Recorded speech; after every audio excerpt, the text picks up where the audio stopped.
Hai, Bincang-Bincang Santuy bareng UKM and HMJ Talk. Jangan lupa like, comment, and subscribe.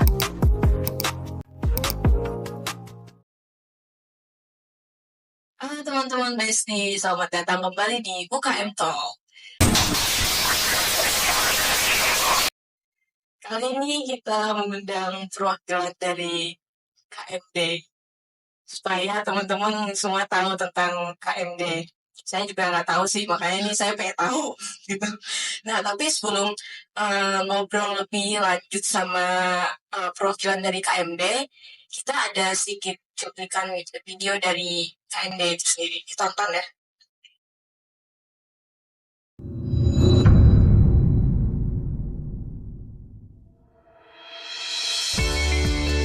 Halo semuanya, perkenalkan kami dari Kamadiksti.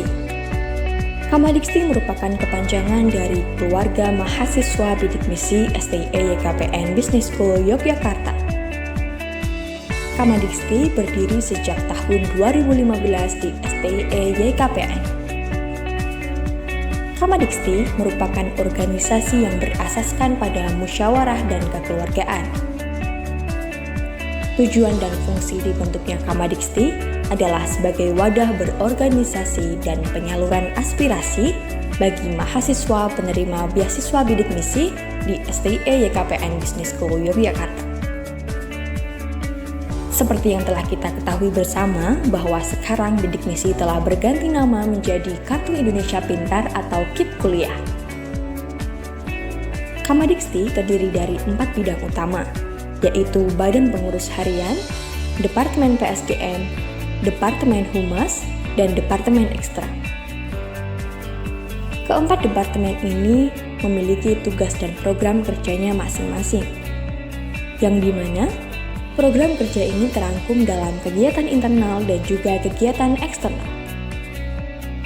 Dimulai dari malam keakraban, sebagai sarana untuk saling mengenal dan mempererat tali persaudaraan sesama anggota, kelas minat bakat, tutor eksternal dan internal, sosialisasi kampus dengan mendatangi sekolah menengah atas atau sederajat, studi banding dengan organisasi KIP kuliah di luar kampus, bulan olahraga mahasiswa, pengabdian masyarakat, serta seminar nasional. Sekian perkenalan singkat dari Kamadiksti. Terima kasih telah bersedia mendengarkan dan menonton video profil kami. Kamadiksti bersatu berprestasi. Kamadiksti bersatu berprestasi.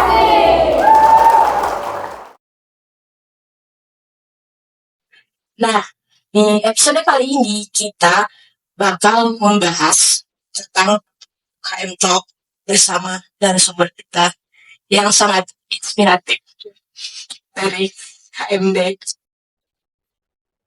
Oke, langsung aja ya. Halo, apa kabar? Namanya siapa? Halo, apa kabar? Perkenalkan, nama aku Margari Mukti, biasanya dipanggil Mukti atau Titi. Oke, aku panggil Titi aja ya supaya lebih akrab. Oke, Boleh. boleh. Nah, karena teman-teman semua udah kenal sama Mbak Titi. Mbak Titi udah, kita nggak perlu lama-lama karena Mbak Titi di sini udah lama ya. Cukup lama. Ya, cukup lama, jadi udah langsung aja, nggak usah lama-lama, kita langsung ke sesi tanya jawab aja ya. Oke, boleh. Baik, boleh ya Dina? Boleh dong. Kasih ya. Nah, kita bakal tanya-tanya nih tentang pengalaman Kak Titi bergabung di KMD, terus kayak pengalaman-pengalaman dari teman-teman yang lain juga dari POV-nya Kak Titi. Terus ini langsung aja ke pertanyaan pertama ya. Langsung aja terus. Nah, pertanyaan pertama, boleh dijelasin nggak KMD itu apa? Oke, jadi KMD itu adalah sekumpulan mahasiswa yang masuk kuliah pakai jalur beasiswa. Yang dulu awalnya namanya bidik misi, tapi sekarang udah ganti jadi KIPK. Tapi untuk nama Kamadiksti sendiri itu singkatannya dari keluarga mahasiswa bidik misi. Tapi untuk sekarang karena udah pindah KIPK, tapi emang namanya masih tetap sama Kamadiksti kayak gitu. Oh, jadi itu kayak perkumpulan gitu ya? Yang bukan anak akademisi nggak boleh masuk. Nah, itu karena ini tuh kayak bukan UKM, tapi kita setara sama UKM kayak gitu. Jadi kita lebih kayak komunitas dan sebagai wadah buat mahasiswa bidik misi untuk sharing-sharing kayak gitu. Jadi maaf banget ya kalau bukan dari KIP itu jalurnya tidak bisa bergabung seperti itu. Oh, gitu. Nah, itu buat kalian yang bukan anak akademisi nggak boleh gabung ya. Oke, terus kalau kegiatan atau proker rutinnya itu apa aja sih? Jadi kamar diksi itu banyak aslinya untuk program-programnya kayak gitu. Contohnya misalkan yang awalnya kayak bergantian mengurus itu rega pemilihan juga, terus ada HUT-nya juga, terus kita juga ada pengabdian masyarakat, seminar, terus ada belajar bersama kayak gitu tutor antara internal sama eksternal kayak kita kayak ke sama HMCM kayak gitu. Terus juga kita banyak sih programnya kayak gitu. Yang pokoknya itu ada pengabdiannya juga sih yang paling ini bagus. Kok katanya menarik ya? Semoga emang ya dibuat menarik mungkin.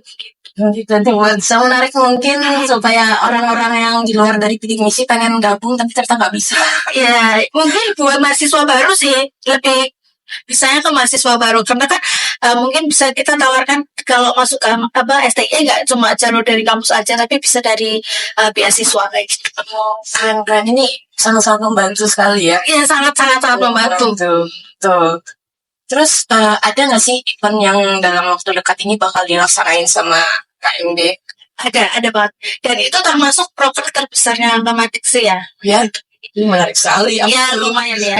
Yaitu prokernya tentang seminar nasional. Seminar nasionalnya itu kita ada 2 pembicara yang akan dilaksanakan sekitar bulan Mei.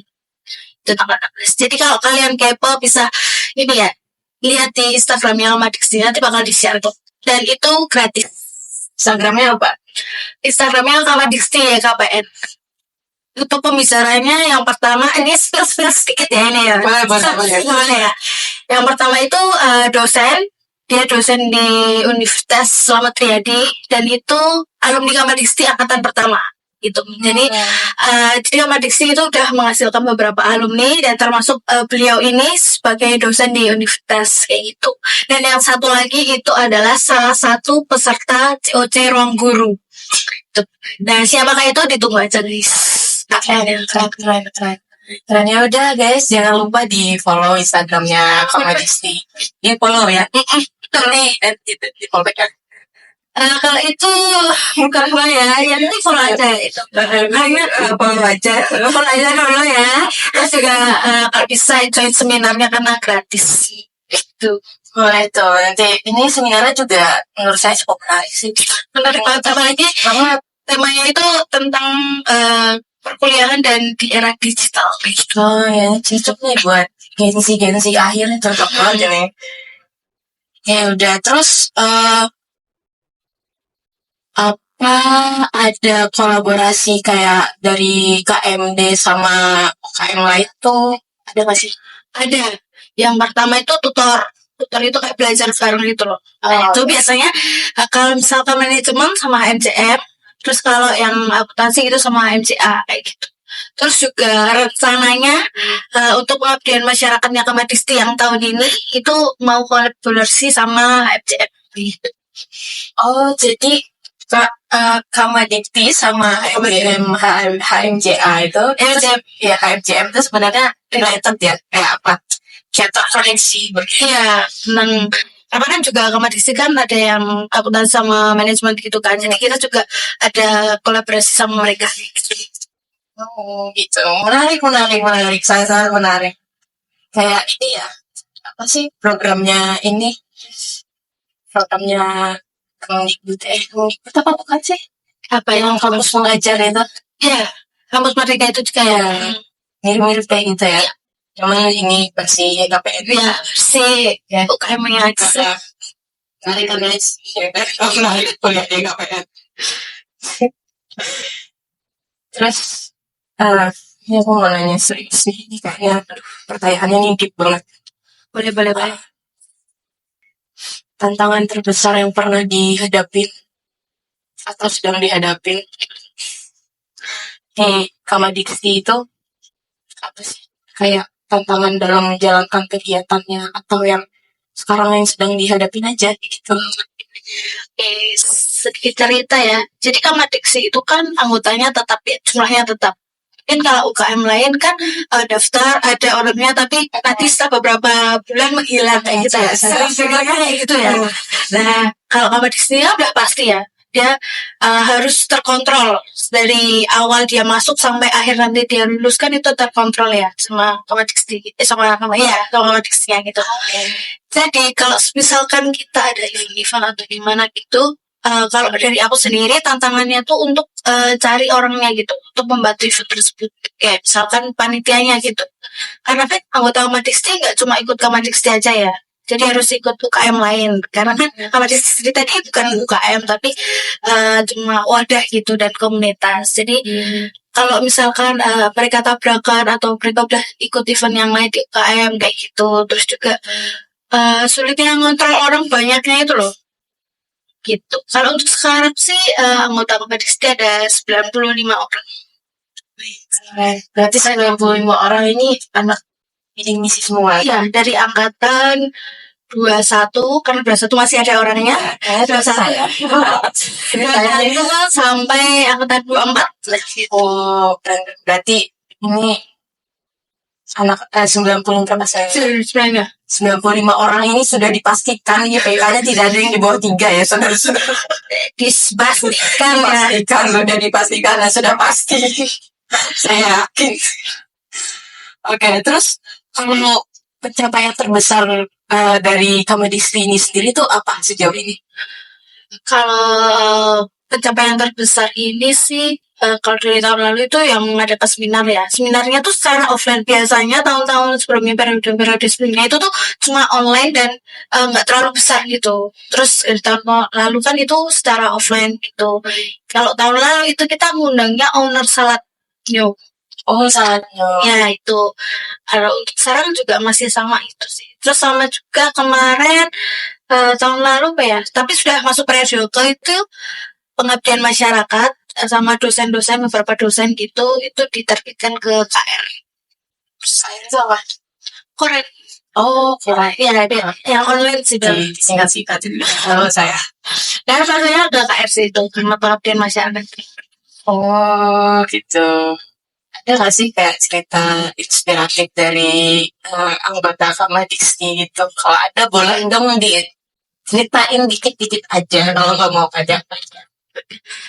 Jadi ceritanya tuh kayak anak Kamadiksi kan latar belakangnya dari keluarga yang kurang mampu ya. Terus mereka cari beasiswa biar bisa lanjut kuliah. Karena kan ada ya orang mau kuliah tapi karena keterbatasan biaya jadi harus cari cara lah agar bisa lah. Akhirnya adalah wadah dan jalur dari pemerintah untuk ngasih beasiswa ini. Jadi aku tuh pengennya kayak mereka dengan itu tuh mempertanggungjawabkan dan ada kok banyak kok yang dengan kuliah sungguh-sungguh terus akhirnya jadi lulusan yang terbaik kayak gitu. Contohnya ketua yang tahun lalu itu terbaik yang ketiga kayaknya gitu. Terus juga ya harapannya karena maksudnya dengan latar belakang biaya itu tadi tapi tetap bisa mencapai cita-citanya kayak gitu. Wah, keren. Nah, ini buat kalian yang kuliah udah dibiayain orang tua, kalian tuh harus bersyukur lah. Kalian di luar sana tuh masih banyak yang pengen kuliah tapi kekurangan biaya gitu. Kalian tuh kuliah aja, gak usah nongkrong ke kopi-kopi gitu. Boleh sih, boleh. Sering. Katanya lulusan terbaik ketiga ya, ketua tahun lalu, angkatan 21. Iya. Mbak Ursula ya. Iya. Ya, teman saya. Ursula. Betul. Nah, itu. Terus harapan kamu atau pesan nih untuk kampus terkait dukungan terhadap program-program Kamadiksi itu apa? Oke, untuk yang pertama aku ucapin terima kasih ya buat kampus karena sudah memberikan tempat dan wadah untuk mahasiswa Kamadiksi ini. Lalu terus juga terima kasihnya tuh karena ada beberapa proker yang disupport kampus dengan dana kayak gitu. Itu buat kami udah cukup, terima kasih banyak gitu. Mungkin kedepannya lebih aware lagi aja sih untuk proker-prokernya. Oh gitu ya, oke. Oke, semoga pihak kampus semoga didengar oleh pihak kampus, tapi harusnya didengar sih, soalnya kampus kita ini sangat-sangat open loh. Iya, Open sekali. cerita-cerita juga sih untuk proker-proker ke pihak kampus. Jadi kampus tuh juga tahu gitu loh perkembangannya kita tuh bagaimana. Karena emang benar-benar dipantau banget kalau dari Kemenrisnya ya. Jadi Iya, terima kasih sih. Semoga kedepannya lebih didengar lagi sih. amin. Amin. Oke, udah sampai di sini dulu. Sepertinya kita udah dekat mau ke puasa. Ya sih. Iya betul. Ya. Jadi guys, thank you banget udah mau nonton. Thank you. Terus buat Kak Titi, buat Kak Titi, thank you banget ya udah mau sharing. Ini sangat-sangat menginspirasi sekali loh aku, dan aku tuh sebelumnya tuh belum pernah dengar soal komedi ini, jadi aku juga jadi tahu kayak gitu loh. Thank you banget ya. Sama-sama. Aku juga mau tambah terima kasih ya karena udah diundang di podcast KM Talk ini. Ya sama-sama Kak, sama saya Mahaman. Sama mungkin mohon kalau ada kata-kata yang kurang berkenan. Oke, nggak apa-apa. Nah itu dia teman-teman, semoga bisa menginspirasi kalian semua. Ya, gitu. Oke, sampai jumpa di UKM Talk selanjutnya. Semoga ketemu saya lagi ya. Bye-bye. Thank you.